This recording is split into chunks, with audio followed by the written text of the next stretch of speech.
محترم بزرگ و عزیز دوستو،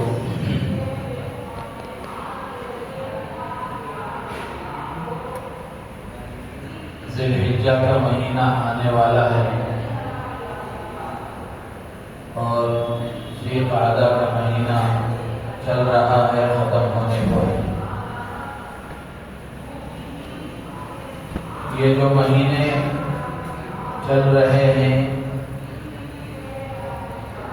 یہ بڑے عظیم الشان، بڑی فضیلتوں والے مہینے ہیں۔ قرآن پاک میں اللہ تبارک و تعالی نے ان مہینوں کو احترام والے، قابل احترام مہینے اللہ نے قرار دیا۔ ان عدۃ الشہور عند اللہ 12 شہرا فی کتاب اللہ یوم خلق السماوات والارض منها 4 حرم۔ جب سے اللہ نے آسمان و زمین کو پیدا فرمایا ہے، اللہ نے سال کے 12 مہینے متعین فرمائے ہیں، ان میں سے 4 مہینے قابل احترام ہیں۔ وہ 4 مہینے کون سے ہیں؟ اللہ کے نبی علیہ السلام نے حدیث میں اس کی وضاحت فرمائی: ذو القعدہ وذو الحجہ والمحرم ورجب مضر الذی بین جمادی وشعبان۔ اللہ کے نبی علیہ السلام نے فرمایا کہ وہ 4 مہینے جن کو قابل احترام قرار دیا گیا ہے وہ ذی القعدہ کا مہینہ، ذی الحجہ کا مہینہ اور محرم کا مہینہ، اور اسی طرح سال کے درمیان میں آنے والا رجب کا مہینہ جو شعبان سے پہلے آتا ہے۔ یہ 4 مہینے قابل احترام ہیں۔ تو جو مہینہ گزر رہا ہے، چل رہا ہے ذی القعدہ کا، یہ بھی بڑی فضیلت والا مہینہ ہے، قابل احترام مہینہ ہے۔ اللہ تبارک و تعالی نے ان مہینوں کے بارے میں بطور خاص یہ حکم دیا کہ فَلَا تَظْلِمُوا فِيهِنَّ أَنفُسَكُمْ، کہ ان مہینوں میں گناہ نہ کیا کرو، اللہ کی نافرمانی نہ کرو، اپنے آپ پر ظلم نہ کرو، قتل و قتال، جنگ و جدال، لڑائی جھگڑے نہ کرو۔ ویسے گناہ سال کے 12 مہینے،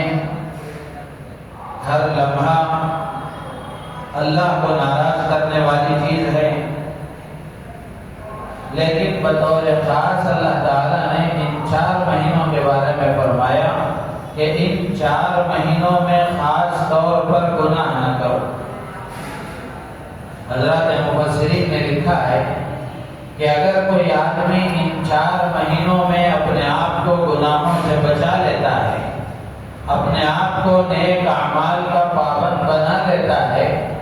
اللہ کی ذات عالی سے امید ہے کہ اللہ تبارک و تعالی ان 4 مہینوں میں پابند رہنے کی وجہ سے اللہ تعالی سال بھر اسے پابند بنا دیتے ہیں، سال بھر اسے گناہوں سے بچنے کی توفیق عطا فرماتے ہیں، اعمال صالحہ پر استقامت عطا فرماتے ہیں۔ تو اس لیے یہ ذی القعدہ کا مہینہ بھی بڑا مبارک، برکتوں والا، فضیلتوں والا ہے۔ اور اب آئندہ ہفتے میں، آج 24 تاریخ ہے ذی القعدہ کی، تو آئندہ جمعہ سے پہلے ذی الحجہ شروع ہو جائے گا۔ تو میں نے مناسب سمجھا کہ ذی الحجہ سے متعلق کچھ باتیں عرض کی جائیں تاکہ ہم سب ان باتوں پر عمل کریں اور ذی الحجہ کی برکتوں کو حاصل کرنے والے بنیں۔ خطبے میں جو آیت میں نے پڑھی سورہ فجر کی، اللہ تعالیٰ فرماتے ہیں وَالْفَجْرِ وَلَيَالٍ عَشْرٍ، قسم ہے فجر کی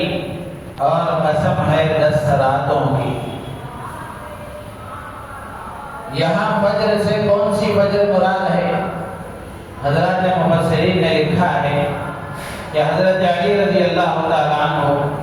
حضرت عبداللہ ابن عباس رضی اللہ تعالیٰ عنہما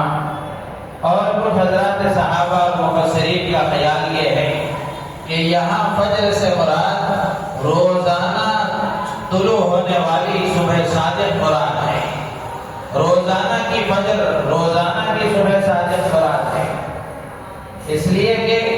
روزانہ کی صبح ایک نیا پیغام، ایک نیا انقلاب لے کر آتی ہے، تو اس لیے یہاں فجر سے روزانہ کی صبح مراد ہے۔ بعض حضرات مفسرین کا خیال یہ ہے کہ یہاں فجر سے مراد محرم کی پہلی تاریخ کی فجر مراد ہے۔ وہ اسلامی سال کا پہلا دن ہے، اسلامی سال کی پہلی تاریخ ہے،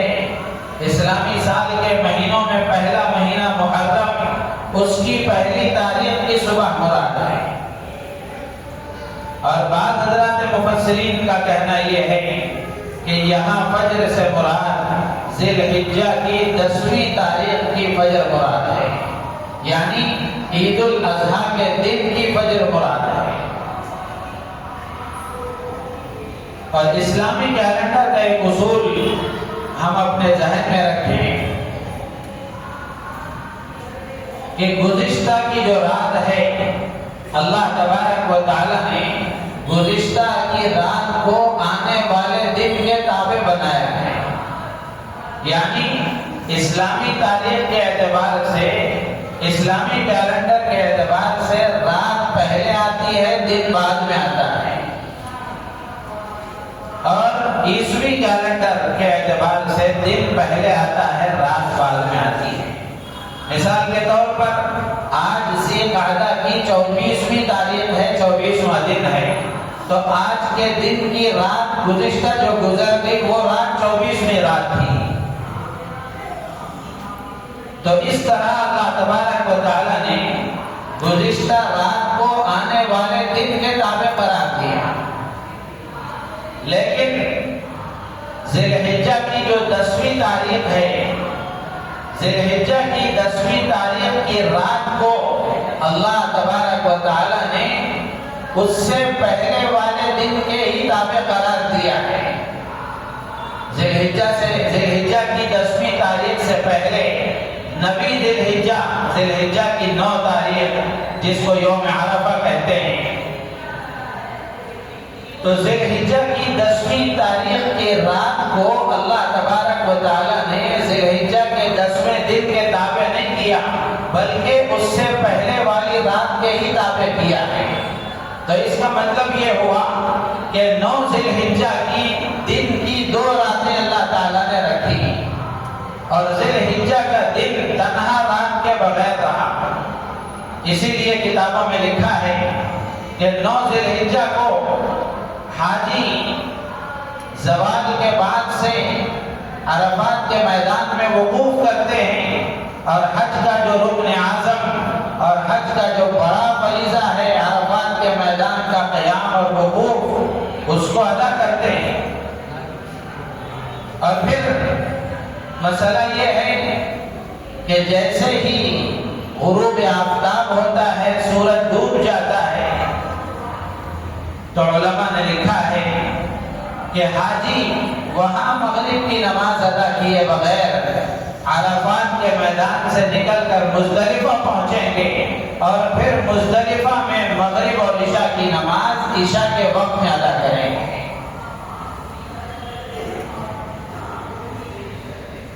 اگر کوئی آدمی اس کی فلائٹ تاخیر ہو گئی یا کسی بھی وجہ سے غروب آفتاب سے پہلے اگر وہ عرفات کے میدان میں نہیں پہنچ سکا، تو فقہاء نے یہ مسئلہ لکھا ہے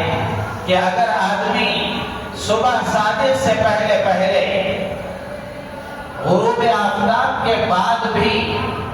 اگر وہ عرفات کے میدان کو پہنچ جاتا ہے، تھوڑی دیر کے لیے بھی وہ صبح صادق سے پہلے عرفات میں وقوف کر لیتا ہے، تو اس کا بھی حج گویا درست ہو گیا، ادا ہو جائے گا۔ تو اس کو رکھ کر علماء نے لکھا ہے کہ اگر یہ ذی الحجہ کی 10ویں رات 9 ذی الحجہ کے بعد میں آنے والی جو رات ہے جو 10ویں ذی الحجہ کی گویا رات ہوتی ہے، اگر وہ 10ویں ذی الحجہ کی رات ہوتی تو پھر اس کا حج درست نہیں ہوتا۔ تو اس لیے اللہ تبارک و تعالیٰ نے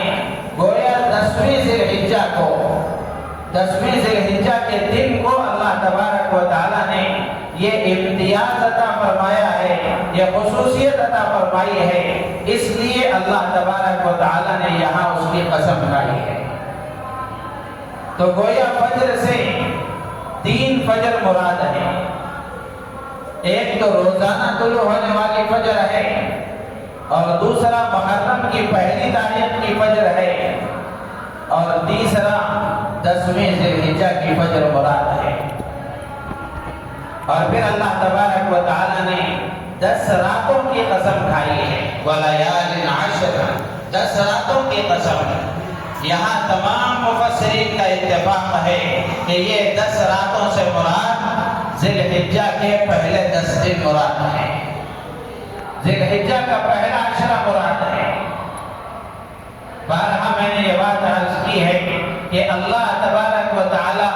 جب کسی چیز کی قسم کھاتے ہیں تو بندوں کو یہ بتانا مقصود ہوتا ہے، اور بندوں کے دلوں میں یہ بات بٹھانا مقصود ہوتا ہے کہ یہ چیزیں عظمت والی ہیں، یہ چیزیں اہمیت والی ہیں۔ تو اللہ تبارک و تعالیٰ نے جب ان راتوں کی اور ان دنوں کی قسمیں کھائی ہیں تو یہ دن بڑی فضیلت والے اور عظمت والے ہیں۔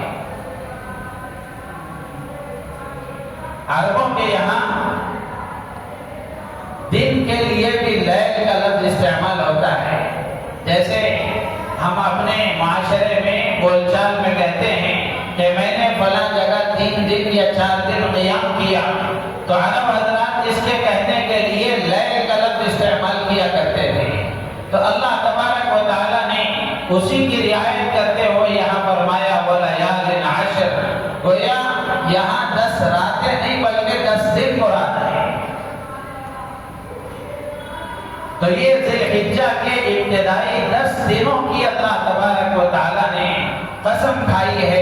تو اس سے معلوم ہوتا ہے کہ ذی الحجہ کا پہلا عشرہ بڑا عظیم الشان اور بڑی عظمتوں والا عشرہ ہے، بڑی فضیلتوں والا عشرہ ہے۔ اب سوال یہ پیدا ہوتا ہے کہ ایک ہے رمضان کا آخری عشرہ اور ایک ہے ذی الحجہ کا پہلا عشرہ، دونوں میں کون سا عشرہ افضل ہے، کون افضل ہے؟ علامہ ابن تیمیہ رحمۃ اللہ علیہ نے فیصلہ کن بات ارشاد فرمائی کہ دنوں کے اعتبار سے ذی الحجہ کا پہلا عشرہ افضل ہے، اور راتوں کے اعتبار سے رمضان کا آخری عشرہ افضل ہے۔ وہ اس لیے کہ ذی الحجہ کے دنوں میں عرفے کا دن آتا ہے، اور عرفے کے دن کو سید الایام کہا گیا، دنوں کا سردار کہا گیا، اور یہ دن ذی الحجہ کے ابتدائی 10 دنوں میں آتا ہے۔ تو اس لیے دنوں کے اعتبار سے ذی الحجہ کا پہلا عشرہ افضل ہے، اور راتوں کے اعتبار سے رمضان کا آخری عشرہ افضل ہے۔ وہ اس لیے کہ رمضان کے آخری عشرے کی راتوں میں شب قدر آتی ہے، جس کو سید اللیالی، راتوں کی سردار کہا گیا ہے۔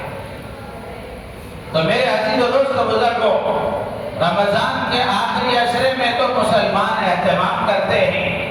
اور رمضان کے آخری عشرے کی اہمیت کو تو ہم سمجھتے ہیں، لیکن ذی الحجہ کا یہ جو پہلا عشرہ ہے، اس کے سلسلے میں جیسا اہتمام مسلمانوں کے درمیان ہونا چاہیے ویسا اہتمام نظر نہیں آتا۔ جبکہ رمضان کا عشرہ جیسا افضل ہے، رمضان کا مہینہ جیسا افضل ہے، ویسے ہی یہ جو اشہر حرم 4 مہینے ہیں یہ بھی قابل احترام ہیں، اور ان میں سے ذی الحجہ کا پہلا عشرہ، ذی الحجہ کے پہلے 10 دن یہ اور بھی زیادہ افضل ہے۔ علامہ ابن حجر اسقلانی رحمۃ اللہ علیہ نے لکھا ہے کہ اللہ تبارک و تعالیٰ نے ذی الحجہ کے ان ابتدائی 10 دنوں کو اتنی فضیلت کیوں عطا فرمائی؟ یہ ذی الحجہ کے ابتدائی 10 دن اتنی فضیلت والے کیوں ہو گئے؟ کیسے اتنی فضیلت اللہ تعالیٰ نے ان کو عطا فرمائی؟ تو علامہ ابن حجر اسقلانی رحمۃ اللہ علیہ فرماتے ہیں کہ وہ اس لیے کہ ان ابتدائی 10 دنوں میں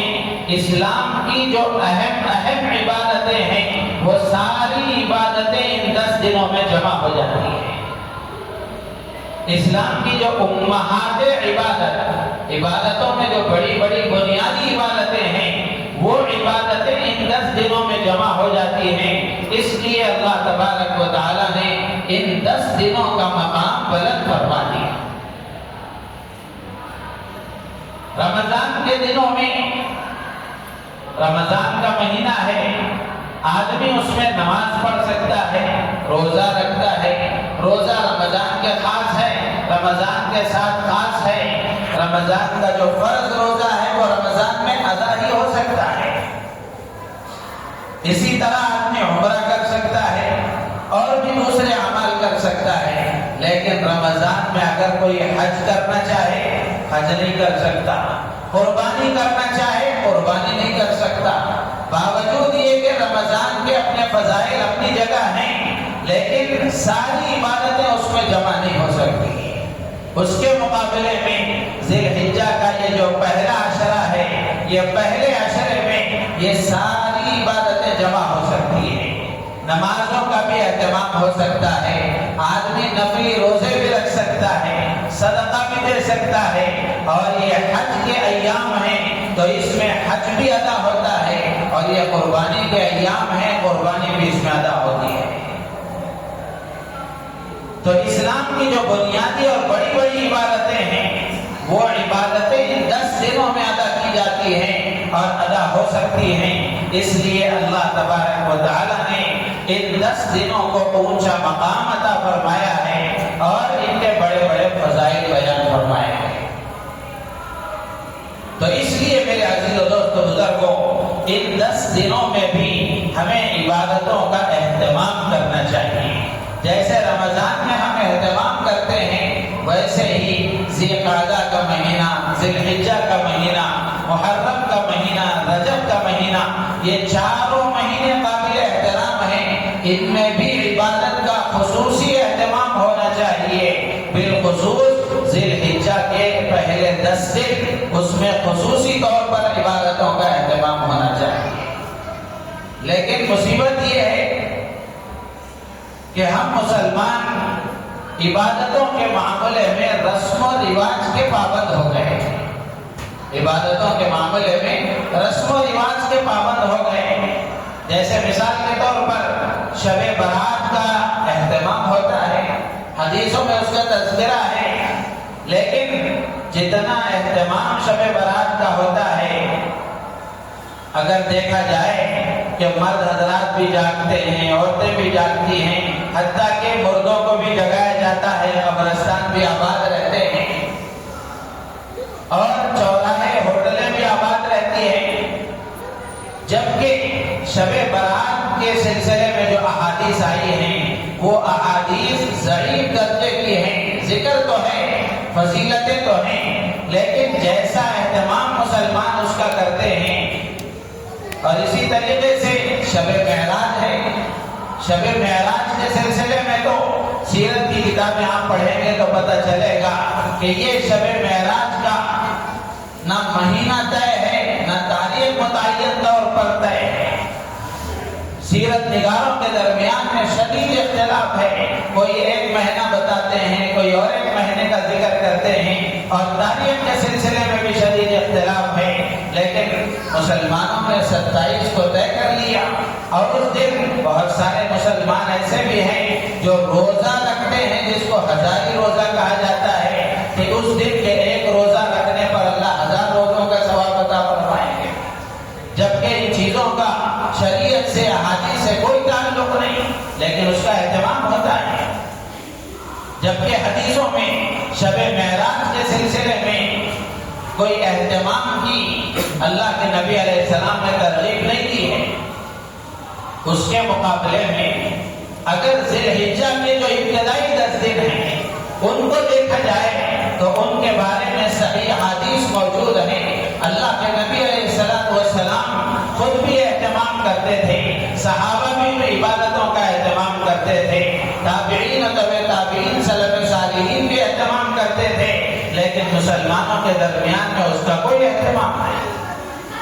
جبکہ ان کے سلسلے میں فضائل ان دنوں کے ان راتوں کے مقابلے میں زیادہ مضبوط ہے، لیکن ان میں کوئی اہتمام نہیں ہوتا۔ وہ اس لیے کہ ہم مسلمانوں میں عبادتوں کے معاملے میں رسم و رواج کے ہم پابند ہو گئے، تو اس لیے میرے عزیز و دوستو بزرگوں، یہ جو مہینے گزر رہے ہیں، ذی القعدہ کا مہینہ چل رہا ہے، ذی الحجہ کا مہینہ آنے والا ہے، اس کے بعد محرم کا مہینہ آئے گا، یہ مہینے بہت ہی قابل احترام ہیں، اور دنوں کے مقابلے میں ان میں کوئی عبادت کرتا ہے، حضرات مفسرین نے لکھا ہے اللہ تبارک و تعالیٰ اس کی عبادتوں کا ثواب بڑھا دیتے ہیں۔ رمضان میں عبادتوں کا ثواب بڑھ جاتا ہے، اس لیے مسلمان زکوٰۃ نکالتے ہیں، صدقہ خیرات کرتے ہیں، نمازوں کا اہتمام کرتے ہیں، تو یہاں بھی تو ثواب بڑھایا جا رہا ہے، یہاں بھی تو اللہ کی رضا کے حاصل کرنے کا گویا اس کو سیزن قرار دیا جا رہا ہے، تو یہاں بھی اہتمام ہونا چاہیے۔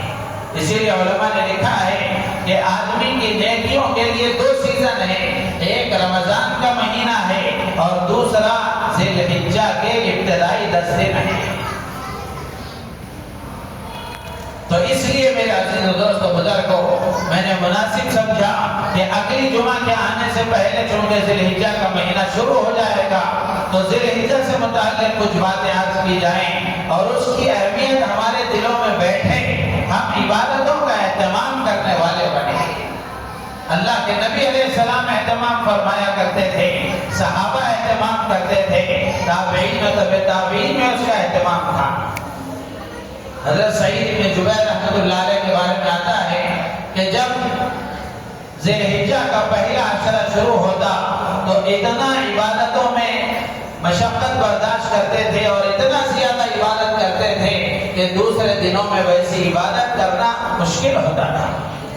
تو یعنی خوب بڑھ چڑھ کر عبادتوں میں حصہ لیتے تھے اور خوب عبادتوں کی مقدار کو بڑھا دیا کرتے تھے۔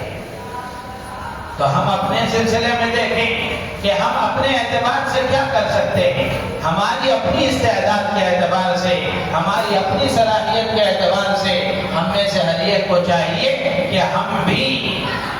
ان مہینوں میں عبادتوں کی سطح کو بڑھائیں اور بالخصوص ذی الحجہ کے پہلے عشرے میں عبادتوں کا اہتمام کریں۔ اللہ کے نبی علیہ السلام نے احادیث میں بڑی فضیلتیں بیان فرمائی۔ اللہ کے نبی نے فرمایا افضل ایام الدنیا ایام العشر، کہ دنیا کے دنوں میں ذی الحجہ کے ابتدائی 10 دن سب سے زیادہ افضل ہیں، اور دوسری روایتوں میں آتا ہے کہ ان میں عبادت کرنا، ان 10 دنوں میں عبادت کرنا اللہ کو اور دوسرے دنوں میں عبادت کرنے کے مقابلے میں زیادہ پسند ہے،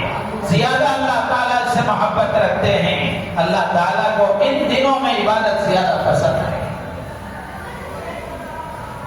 ایک اور روایت میں آتا ہے اللہ کے نبی علیہ السلام ارشاد فرماتے ہیں کہ ان دنوں میں عبادت کرنا اللہ تبارک و تعالیٰ کو سب سے زیادہ پسند ہے، اور ان دنوں میں عبادت کرنا زیادہ پاکیزہ ہے، اور اجر و ثواب کے اعتبار سے بھی اللہ تبارک و تعالیٰ ان دنوں میں عبادت کا اجر و ثواب بڑھا دیتے ہیں۔ تو اس لیے ان دنوں کی اہمیت کو اپنے اندر پیدا کرتے ہوئے ہم عبادتوں کی مقدار کو بڑھائیں، فرائض کی حد تک ہے سنت پر آئیں، سنتوں کا بھی اہتمام تھا تو نوافل کا اہتمام کریں، نوافل کا بھی اہتمام تھا تو دن کی نفلوں کا اہتمام ہے، رات کی نمازوں کا اہتمام کریں، قرآن کی تلاوت کا اہتمام کریں، اللہ کے ذکر و اذکار کا اہتمام کریں، تو اپنی عبادتوں کی سطح کو بڑھائیں تاکہ یہ لگے کہ یہ ذی الحجہ کا ابتدائی پہلا عشرہ شروع ہوا ہے تو ان میں عبادت اللہ کو پسند ہے، تو بندہ اللہ کی پسند کے خاطر، اللہ کو راضی کرنے کے خاطر اپنی عبادتوں کی سطح کو بڑھا رہا ہے۔ تو اس لیے میرے عزیز دوست بزرگ علماء نے لکھا ہے کہ اس پہلے عشرے میں سب سے پہلا کام آدمی کو توبہ اور استغفار کرنا چاہیے۔ اس عشرے کا استغفار توبہ اور استغفار کے ذریعے سے کہ آدمی اس عشرے کے شروع ہونے سے پہلے توبہ اور استغفار کا اہتمام کرے، اپنے گناہوں سے اللہ کے سامنے معافی کی بھیک مانگے اور توبہ کے ذریعے سے گناہوں کے میل کچیل سے پاک و صاف ہو کر کے آدمی اس عشرے کا استغفار کرے اور اس عشرے میں عبادتوں کا اہتمام کرے۔ کپڑے میلے ہو جاتے ہیں، جسم میلا ہو جاتا ہے تو آدمی نہا دھو کر اچھے کپڑے تو پہن لیتا ہے، لیکن دل کے میل کو دور کرنے کا کوئی اہتمام نہیں۔ دل میلا ہے، دل گندا ہے، لیکن اس کی گندگی اور اس کے میل کچیل کو دور کرنے کا خیال نہیں۔ تو اس لیے ذی الحجہ کے پہلے عشرے کے شروع ہونے سے پہلے توبہ اور استغفار کا اہتمام کریں۔ اور اسی طریقے سے دوسری چیز یہ ہے کہ اس میں کثرت سے اللہ کا ذکر کریں۔ اللہ کے نبی نے خود فرمایا کہ ان دنوں میں عبادت کرنا اللہ کو زیادہ پسند ہے، اس لیے فَأَكْثِرُوا فِيهِنَّ مِنَ التَّهْلِيلِ وَالتَّحْمِيدِ وَالتَّسْبِيحِ وَالتَّكْبِيرِ۔ اللہ کے نبی علیہ السلام نے فرمایا اس لیے ان دنوں میں اللہ اکبر، لا الہ الا اللہ، سبحان اللہ، الحمدللہ، اللہ کی ان بڑائی پر مشتمل کلمات کو زیادہ سے زیادہ آدمی پڑھا کرے، کثرت سے اس کا ورد کیا کرے۔ جیسے تکبیرات تشریف میں پڑھتے ہیں اللہ اکبر، لا الہ الا اللہ، اللہ اکبر وللہ الحمد۔ تکبیر دو ہیں، ایک نفلی تکبیر ہے اور ایک واجب تکبیر ہے۔ واجب تکبیر تو وہ عرفے کے دن کی فجر سے شروع ہوگی، لیکن نفلی تکبیرات آدمی ذی الحجہ کے پہلے دن سے ہی خوب تکبیرات کا اہتمام کرے، چلتے پھرتے اٹھتے بیٹھتے لیٹتے آدمی اپنی زبان پر سبحان اللہ، الحمدللہ، اللہ اکبر، لا الہ الا اللہ ان کلمات کا ورد رکھے، اس لیے کہ اللہ کے نبی نے اس کا حکم دیا ہے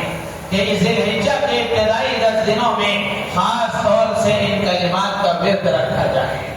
حضرت عبداللہ ابن عمر رضی اللہ تعالیٰ عنہ کے بارے میں آتا ہے کہ حضرت عبداللہ ابن عمر رضی اللہ تعالیٰ عنہ ان دنوں میں بطور خاص اٹھتے بیٹھتے لیٹتے چلتے پھرتے ان کلمات کا ورد رکھا کرتے تھے، چلتے پھرتے خوب ورد کیا کرتے تھے۔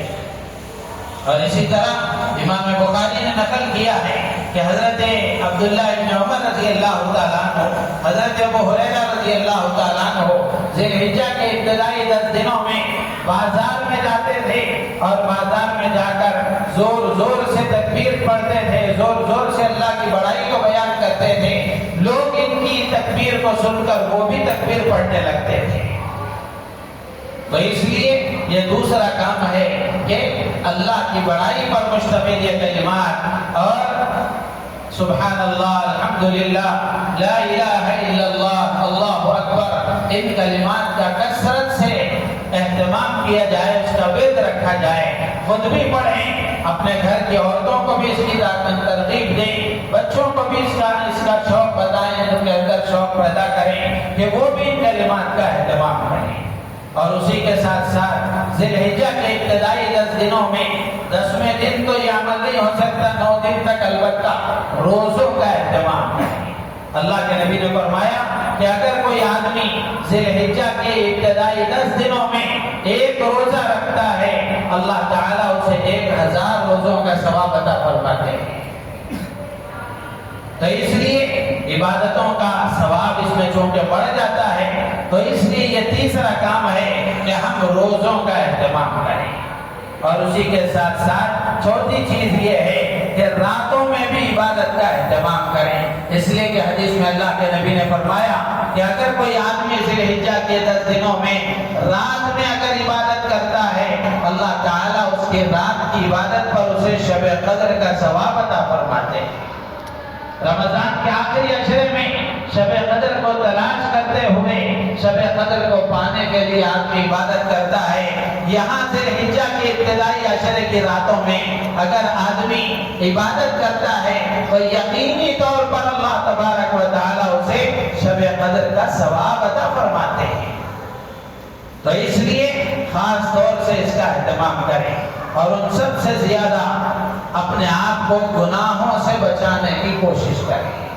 گناہوں سے بچانے کی کوشش کریں۔ اور اسی کے ساتھ ساتھ ایک عمل یہ ہے کہ جس آدمی پر قربانی واجب ہے اور جو قربانی کا ارادہ رکھتا ہے، اس کے لیے ایک مستحب عمل یہ بھی ہے کہ اللہ کے نبی علیہ السلام نے فرمایا کہ جو آدمی قربانی کا ارادہ رکھتا ہے اس کو چاہیے کہ وہ ذی الحجہ کا چاند نظر آنے سے پہلے اپنے آپ کو پاک و صاف کر لے، ذی الحجہ کا چاند نظر آنے پر بال نہ کاٹے، ناخن نہ کاٹے، اس سے اپنے آپ کو دور رکھے۔ علماء نے لکھا ہے کہ